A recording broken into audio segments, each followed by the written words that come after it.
Madalas talaga akong nagugutom ngayon. Kaya kahit madaling araw, bumababa ako para kumain. Oh! Linlin! Anong oras Yes, na? sir. Nandito ka ba? Nagutom ko.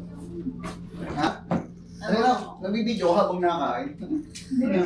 Kasi pinagbigay kasi sa akin to. Tapos sabi niya, gusto daw niya mga reaction ko.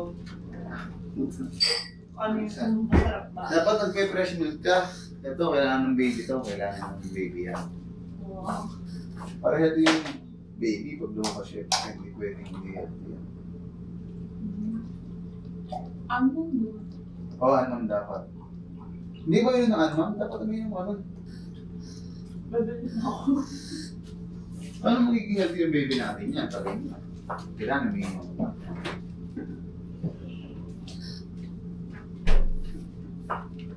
May problema ko nga ako. Ano? May problema ako. Anong problema mo na naman? Parang hindi ka na gusto mo. Ano problema mo? Wala akong kasamang pag-check up. Bukas. Ano? Wala akong kasamang pag-check up. Check up? Pagi ka na ba check up mo? Bukas mo. Bukas? Bakit wala kasama? Wala kasama? Wala. Ako naman sa. Naawa ako kay Dimple kasi wala siyang katuwang sa pagbubuntis niya, sa pagpapacheck up niya. Kasi ako, naalala ko yung asawa ko, yung mga panahon naghihirap siya, yung pag-check up niya, lagi niya ako kasama.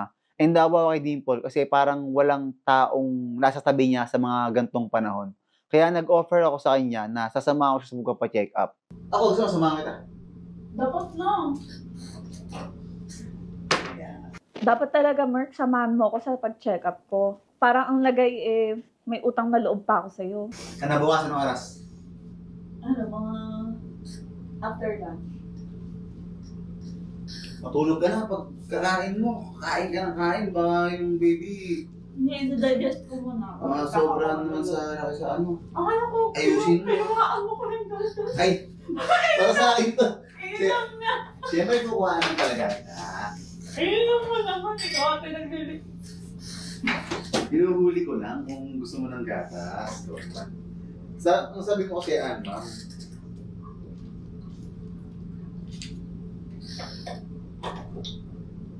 ka.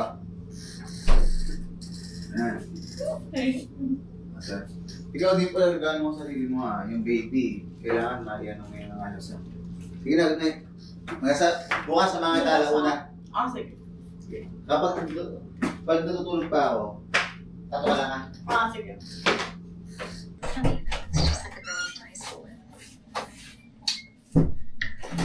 Sawa. Oo. Okay lang ba? Sumama mo pa-check up bukas si Dimple. Ano? Si Dimple okay lang ba? Sumama mo bukas mo pa-check up? Bakit? Bakit putang ina? Ba't ikaw sasama? Naawa nga ako kasi wala daw kasama. Eh, Bakit nakanya ikaw? sa baba. Mag-isa. Hindi mo ba naisip pinaramdaman ko? Ba't ikaw yung sasama? Hindi, tinatanong nga, ikaw okay lang. Kasi kung hindi naman okay. Siyempre hindi! Bago ka ba? Hindi mo inisip Tatanong lang. pinaramdaman ko. Ikaw, lagi ka na nung galit. Siyempre, mali mo, okay lang para sa'yo. Alam mo ka, ba't tinatanong sa akin yung ganung bagay? Tatanong. Hindi mo iisip.